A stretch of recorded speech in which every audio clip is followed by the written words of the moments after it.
ব্যাপারটা খুব কমন, অনেক মসজিদে দেখা যায়। কারণ তারা রমজানে তারাবির নামাজে পুরো কোরআন শরীফ খতম দিতে চায়, আর তারা তাড়াতাড়ি করে নামাজ শেষ করতে চায়, সেজন্য খুব তাড়াতাড়ি করে নামাজ পড়ে। আর অনেক সময় দেখবেন যে তারা রুকু আর সেজদায় খুব অল্প সময় ধরে থাকে। একবার আমি এরকম একটা মসজিদে গিয়েছিলাম, সেখানে নামাজের মধ্যে ইমাম যখন সেজদায় গেলেন, আমিও সেজদায় গেলাম। তিনি একবার উঠে আরেকবার সেজদা দিলেন। আমার প্রথম সেজদা শেষ আর ইমামের দ্বিতীয় সেজদা তখন। আল্লাহু আকবার। এখন এটা ঠিক না ভুল? এটা উল্লেখ আছে সহিহ বুখারীতে, খণ্ড নম্বর 1, বুক অব সালাহ, হাদিস নম্বর 757। একবার আমাদের নবী মসজিদের ভেতরে গেলেন, আরেক লোক নবীকে অনুসরণ করল।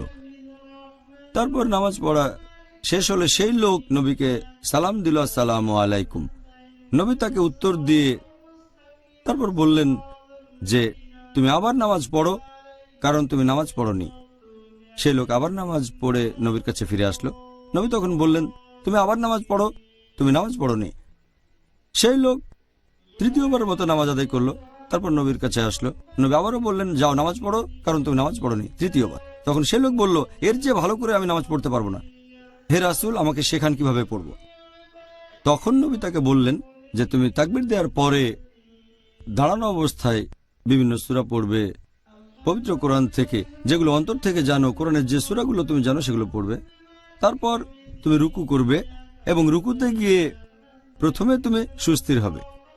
তারপর বলবে সকল প্রশংসা আল্লাহর, সুবহান রাব্বিয়াল আযীম, যতক্ষণ না সোজা দাঁড়িয়ে সুস্থির হও। তারপর তুমি সেজদায় যাবে শান্তভাবে, যতক্ষণ না সুস্থির হও। তারপর বলবে সুবহান রাব্বিয়াল আলা, সকল প্রশংসা আল্লাহ যিনি সবার উপরে, 3 বার। তারপর তুমি উঠে বসবে যতক্ষণ না সুস্থির হও, আর এভাবে নামাজ পড়ে যাও। তার মানে এই পজিশনগুলো, রুকু, তারপর সিজদা, তারপর রুকু থেকে যখন উঠবেন আর 2 সিজদার মাঝখানে আপনি থাকবেন সুস্থির হয়ে। তাড়াতাড়ি করে ওঠা বসা করতে পারবেন না। যদি এমন করেন, ধরে নেওয়া হবে আপনার নামাজ কবুল হয়নি, যেন আপনি নামাজই পড়েননি। তাহলে যদি তাড়াতাড়ি করে তারাবির নামাজ পড়েন, রুকু সেজদা বা খুব তাড়াতাড়ি, ধরে নেওয়া হবে আপনি নামাজ পড়েননি। তবে সবচেয়ে ভালো যদি ধীরে ধীরে পড়েন, শান্তভাবে।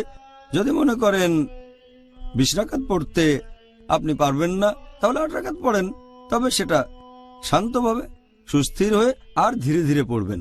সবচেয়ে ভালো সুস্থির হয়ে ধীরে ধীরে আর লম্বা সময় ধরে। তারাবি হবে লম্বা সময়ের। অন্য মসজিদের সাথে প্রতিযোগিতা করবেন না, যেটা প্রায় দেখা যায়। অনেক মসজিদ এমন প্রতিযোগিতা করে যে কার আগে কে তারাবি শেষ করতে পারে। হ্যাঁ, ব্যাপারটা বেশ দুর্ভাগ্যজনক, তারপরও কথাটা সত্যি।